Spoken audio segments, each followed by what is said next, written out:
Friends, welcome to B2X। After a long time उलझी पड़ी है जिंदगी उलझने मिटाने में। खैर ऐसे तो क्या ही उलझन है। देखो, permutation and combination, in words का मीनिंग क्या होता है हम ये बाद में देखेंगे। उससे पहले एक एग्जांपल की तरफ चलते हैं, ठीक है।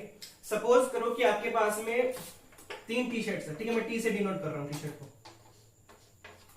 एक ले लो व्हाइट, एक ले लो ब्लैक, एक ले लो रेड, ठीक है। एंड आपके पास में पैंट्स हैं, पैंट जींस जो भी पी से डिनोट कर रहे हैं। एक ले लो ये ब्लैक है, ठीक है। एक ले लो येलो पैंट, एक ले लो रेड पैंट। आई नो थोड़ा सा ऑकवर्ड है बट चलो ले लेते हैं। अब हम बात करेंगे कि हम कैसे ऐसा मतलब कितने कॉम्बिनेशन हम इससे बना सकते हैं। लाइक आप व्हाइट टी शर्ट पहनते हो, साथ में आप कौन सी येलो पैंट पहनते हो। हाँ ठीक है, थोड़ा अजीब लग रहा है बट फिर भी सोचो तो ऐसा कितने कॉम्बिनेशंस बना सकते हो, ठीक है। तो उसके ऊपर बात करते हैं। देखो, अगर हम यहाँ पे लिखें सिर्फ टी शर्ट्स को, like white, black and red, ठीक है। एंड यहाँ पे लिखे अगर सिर्फ ये हमारी टी शर्ट्स हैं, एंड पैंट्स की अगर हम बात करें तो वो है येलो एंड रेड। देखो, आप क्या कर सकते हो। पहली चीज ये हो सकती है कि आप व्हाइट टी शर्ट के साथ में येलो पैंट ट्राई करो, या फिर व्हाइट टी शर्ट के साथ में आप रेड पैंट ट्राई करो, ठीक है। ये दो आपके पास में चॉइसेस होगी, ठीक है। सेकंड, आप ब्लू के साथ में येलो ट्राई कर सकते हो, या फिर ब्लू के साथ में रेड ट्राई कर सकते हो, या फिर रेड के साथ में येलो ट्राई कर सकते हो, या फिर रेड के साथ में रेड ट्राई करो। Red T shirt, red pant, पता नहीं क्या जैसा भी लगेगा, ठीक है। तो आपके पास में चॉइसेस कितनी होगी? 2 + 2 + 2, एग्जैक्टली 6 चॉइसेस हो गई। बेसिकली मैं ये कहना चाह रहा हूं कि अगर आपके पास में 3 टी शर्ट्स के ऑप्शन है एंड 2 ऑप्शन है आपके पास में पैंट्स के लिए, तो टोटल आपके पास में आप ऐसे कैलकुलेट करते हो 3 × 2 = 6, ठीक है। चलो इसमें हम कुछ और ऐड कर देते हैं। लाइक इसी के साथ में आपने कॉम्बिनेशन में चलो शूज जोड़ लीजिए, ठीक है। 2 कलर शूज के भी कुछ सोच लो यार, जैसे कि ये कर लो, इन्हीं में से कुछ कर लो। एक ग्रीन कर लो, इन्हीं में से तो नहीं, एक ग्रीन कर लो, और एक कुछ डिफरेंट कलर बताओ। मतलब बताओगे तो कैसे, मुझे ही सोचने पड़ेंगे। एक ग्रीन कर लो, और कौन सा कलर बच गया? अच्छा, पिंक कलर कर लो, ठीक है। तो एक ग्रीन कलर हो गया, एक पिंक कलर हो गया। अब हम बात करते हैं वापस ऐसी कॉम्बिनेशंस की, ठीक है।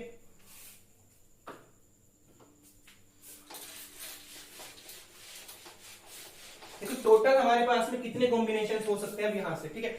आपके पास में क्या क्या, एक तो टी शर्ट्स के ऑप्शन है, एक पैंट्स के ऑप्शन, और एक है आपके पास में शूज के ऑप्शन, ठीक है। तो यहां से हम बात करते हैं। देखो पहले क्या होगा, सपोज यहां से हम डिवाइड कर रहे हैं शूज को, ठीक है। एक तरफ जाते हैं आपकी ग्रीन शूज, एक तरफ आपकी जाते हैं पिंक शूज, ठीक है। यहां से क्या हुआ, आई थिंक विजिबल ना शायद, हाँ देखो यहां से क्या हुआ, ये 3 चीजों में डिवाइड होते हैं। थोड़ा सा इसको बड़ा भी बना सकते हैं।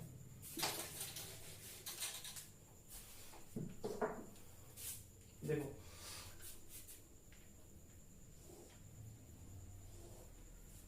ठीक है, ये एक तो हुआ ग्रीन शूज, एक हुए आपके पास में पिंक शूज। यहां से ये 3 चीजों में डिवाइड हो रहे हैं। 3 चीजें हमारे पास में क्या थी? टी शर्ट्स थी, ठीक है। एक टी शर्ट आपकी मान लो क्या W मतलब व्हाइट, एक आपकी ब्लैक है और एक आपकी रेड है। ऐसे ही यहां पे भी डिवाइड कर लो, यहाँ पे भी W, B एंड R। ये W, ये B एंड ये R। अब देखो आगे हम पैंट्स में डिवाइड कर लेते हैं। इसके पास में भी 2 ऑप्शन आ जाएंगे। पैंट्स के Y एंड R, इसके पास में भी 2 ऑप्शन आ जाएंगे, Y एंड R। इसके पास में भी 2 ऑप्शन आ जाएंगे, Y एंड R। सिमिलरली ऐसे ही यहीं पे,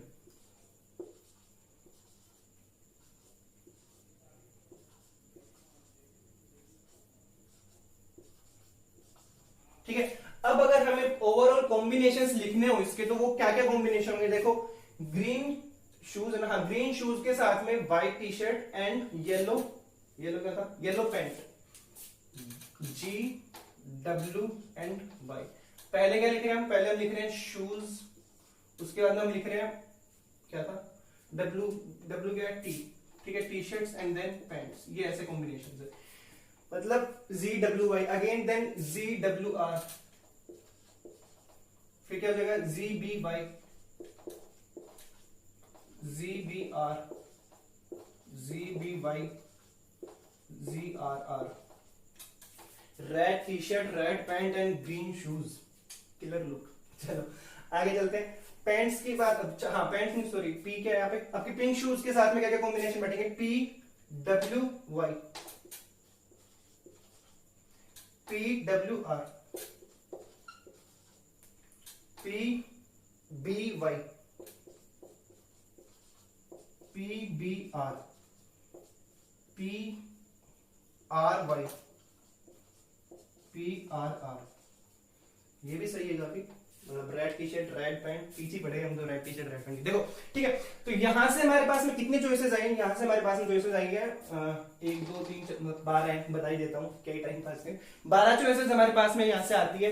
12 चॉइसेस क्यों आई उसके ऊपर थोड़ा सा सोचो। 12 चॉइसेस इसलिए आई क्योंकि हमारे पास में देखो, अगर हम बात करें टोटल ऑब्जेक्ट्स की, तो हमारे पास में देखो टी कितनी थी, टी शर्ट्स थी 3, पैंट्स थी 2 और शूज थे 2, तो बेसिकली ये है 3 इंटू 2 इंटू 2 12। यहां से हमारे पास में निकल के आती है 12 चॉइसेस, और यही हमारा होता है फंडामेंटल प्रिंसिपल ऑफ काउंटिंग। ठीक है, देखो इसकी डेफिनेशन क्या होती है, ये डेफिनेशन मतलब इसकी स्टेटमेंट क्या होती है, अभी हम ये देख लेते हैं स्टेटमेंट क्या होती है। सो फंडामेंटल प्रिंसिपल ऑफ काउंटिंग क्या स्टेटमेंट क्या होती है, if an event can occur in m different ways following which another event can occur in n different ways, then the total number of occurrence of the events in the given order is m into n। ठीक है, देखो mark करने वाली क्या चीज है, अगर आपके पास में क्या होता है, अगर एक इवेंट है, अगर वो कहां पे है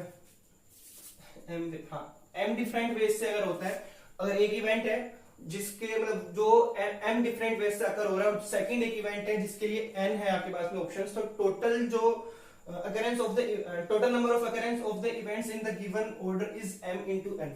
हुआ क्या था हमारे साथ में, हमारे पास में पहले 3 टी शर्ट्स थी 2 पैंट्स थी। ठीक है, m की अगर वैल्यू देखो तो यहाँ पे 3, m की वैल्यू 3, n की वैल्यू 2 थी, तो वो 3 into 2 6 हुआ।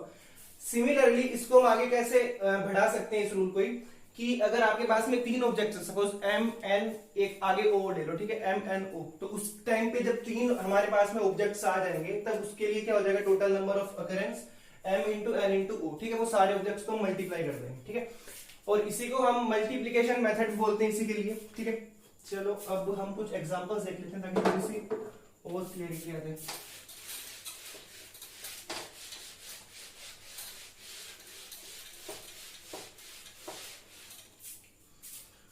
सपोज करो आपके पास में कोई 4 लेटर्स है ABCD, सबसे सही। ठीक है, आपको इन चारों लेटर्स को यूज में, अल्फाबेट जो भी, आपको इन चारों को यूज में लेके एक वर्ड बनाना होता है। ठीक है, ऐसी प्रॉब्लम्स बहुत आएंगी सामने, आपको एक वर्ड बनाना है, ऑब्वियसली मीनिंगलेस ही होगा। ठीक है, तो कितने वेज होंगे, ऐसे कितने नंबर ऑफ वेज होंगे जिसमें आप इन चारों लेटर्स को यूज में लेके वर्ड बना सकते हो।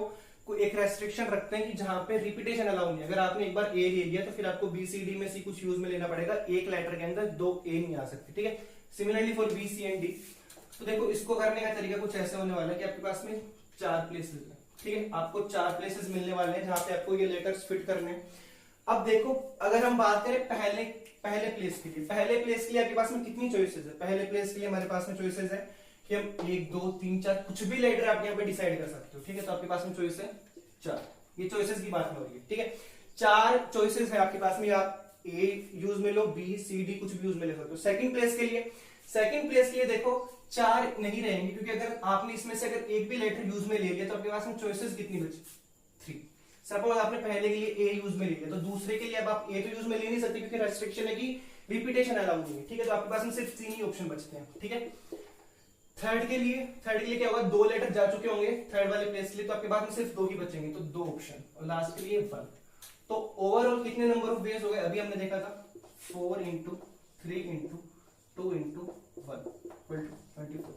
तो 24 वेज ऐसे आपको मिलेंगे जिसमें आप क्या करोगे, इन चारों लेटर्स को यूज में लेके 4 लेटर्स का एक वर्ड बना सकते हो। ठीक है, चलो नेक्स्ट कुछ बुक्स के क्वेश्चन देख लेते हैं। नेक्स्ट एक क्वेश्चन है, how many 3 digits number can be formed from the digits 1 2 3 4 5 assuming that repetition, दो ऑप्शन है, assuming that repetition of the digits is allowed and second one is repetition of the digits is not allowed। ठीक है, अब अगर आपको 3 digits, how many 3 digits number can be formed from the digits 1 2 3 4 5, आपके पास में option क्या है, आपके पास में ऑप्शन है 1 2 3 4 5, लेकिन आपको 5 डिजिट का कोई नंबर नहीं बनाना, आपको सिर्फ 3 डिजिट नंबर बनाना है। ठीक है। पहला केस है आपके पास में जब repetition of the digit is allowed, आपके पास में आप रिपीट कर सकते हो किसी डिजिट को, ठीक है। मतलब लास्ट क्वेश्चन तो ऐसा था कि अगर आपने ए ले लिया तो फिर बाद में आगे बी सी डी ऐसे कुछ आना चाहिए, आप 2 बार ए यूज में लेके नहीं बना सकते। बट इसमें क्या पहला केस है आप रिपीट कर सकते हो, ठीक है। तो फर्स्ट प्लेस के लिए आपके पास में कितनी चॉइसेस है? फर्स्ट प्लेस के लिए देखो आप या तो 1 यूज में लो या 2 यूज में लो, 3 4 5 कुछ भी यूज में ले सकते हो, टोटल चॉइसेस 5। सेकंड प्लेस के लिए हम ये केस लेके चल रहे हैं कि रिपीटेशन अलाउड है। अगर यहाँ पे आपको एक नंबर यूज में लेते हो तो वो सेम नंबर सेकंड प्लेस पे भी आ सकता है, वो सेम नंबर थर्ड प्लेस पे भी आ सकता है। तो सेकंड प्लेस के लिए भी हमारे पास में कितनी चॉइसेस है? 5। हम ये बात कर रहे हैं पहले केस की, ठीक है। और थर्ड प्लेस के लिए भी 5 चॉइसेस अवेलेबल है। तो ओवरऑल 125। 125 तब है जब आपके पास में रिपीटेशन अलाउ है। रिपीटेशन अलाउ होने का मतलब देखो, रिपीटेशन अलाउ होना और रिपीटेशन अलाउ नहीं होने में क्या फर्क होता है? रिपीटेशन अलाउ होने का मतलब है कि आप ये जितने भी ऑप्शंस है आप हर प्लेस के लिए वो आपके पास में अवेलेबल रहने वाले हैं। रिपीटेशन अलाउ नहीं है मतलब कि इन 5 में से आपने जो एक यूज में ले लिया सेकंड प्लेस में, अब वो वापस आप यूज में नहीं ले सकते। जो हमारा सेकंड केस है, देखो सेकंड केस में क्या होगा? सेकंड केस में भी सिमिलरली हमारे पास में ऐसे ही 3 प्लेसेस हैं, ठीक है। अब अगर हम पहले वाले के लिए ऑप्शन कितने? 5 ऑप्शन है, ठीक है। सेकंड वाले के लिए अगर आपने इनमें से एक भी डिजिट पहले वाले प्लेस के लिए यूज में ले ली है तो सेकंड नंबर के ऊपर क्या होगा? सेकंड नंबर के ऊपर जैसे आपने 5 यूज में ले लिया तो आपके पास सिर्फ 4 ही ऑप्शन बचेंगे, ठीक है। 4। थर्ड प्लेस के लिए आप 2 डिजिट हटा चुके हैं, आपके पास में सिर्फ 3 ऑप्शन बच रहे हैं, ठीक है। मल्टीप्लीकेशन करना है, ये हमने पहले भी बात करी थी। तो 20 into 3 60, ठीक है। तो 60 वेज आपके पास में होंगे जब आपके पास में रिपीटेशन अलाउ नहीं है, और रिपीटेशन जब अलाउ है तब 125 है, ठीक है। चलो आज का लास्ट एक क्वेश्चन और कर लेते हैं, उसके बाद में छुट्टी। नेक्स्ट क्वेश्चन है how many 4 letter code can be formed using the first 10 letters of the English alphabet if no letter can be repeated, ठीक है। आपको क्या करना है? 4 लेटर का एक वर्ड बनाना है, एक कोड बनाना है, ऑब्वियसली मीनिंगलेस, ठीक है। ऑप्शंस कितने आपके पास में? फर्स्ट 10 अल्फाबेट्स है ना, ये ना, formed using the first 10 letters of the English alphabet, ठीक है। ए से लेके जितने भी होते हैं 10 देख लेना। ओके, सो ऑप्शंस कितने? ऑप्शंस की बात करते हैं, 10 ऑप्शन आपके पास में, ठीक है। प्लेस कितने? 1 2 3 4। और रिपीटेशन अलाउ नहीं है। अगर पहले प्लेस की बात करें कितने ऑप्शन है? 10 ऑप्शन है, ठीक है। 10 के 10 आप यूज में ले सकते हो। सेकंड प्लेस की बात करें, एक लेटर आप यूज में ले चुके हो, अब उसको आप वापस नहीं ले सकते, तो सेकंड के लिए 9, थर्ड के लिए 8, अब तो काफी सिंपल लग रहा होगा 7, ठीक है। टोटल निकालना है आपको, टोटल नंबर ऑफ अकरेंस, तो क्या करोगे? 10 इंटू 9 इंटू 8 इंटू 7। आप इसको सोल्व करोगे ना तो आपको मिलने वाला है 5040, ठीक है। ये हमारा फाइनल आंसर होगा। तो आई होप आपको आज की वीडियो समझ में आई होगी। ऐसा कुछ था भी नहीं बहुत अच्छा, हाँ ये तो रह गया परम्यूटेशन कॉम्बिनेशन, ये हम नेक्स्ट वीडियो में कवर करेंगे। आज की वीडियो में सिर्फ इतना ही था। अगर आपको वीडियो से रिलेटेड कोई डाउट हो तो आपको डिस्क्रिप्शन में लिंक मिल जाएगी, आप वहां पे जाके कांटेक्ट कर सकते हो, टेलीग्राम पे, इंस्टाग्राम पे, एंड डाउट भेज सकते हो इस वीडियो से रिलेटेड। कुछ सजेस्ट करना आप सजेस्ट कर सकते हो, अदरवाइज कमेंट बॉक्स बहुत ही सिंपल तरीका वहां पे जाके भी आप कर सकते हो मेंशन, ठीक है। तो मिलते हैं नेक्स्ट वीडियो में, थैंक यू।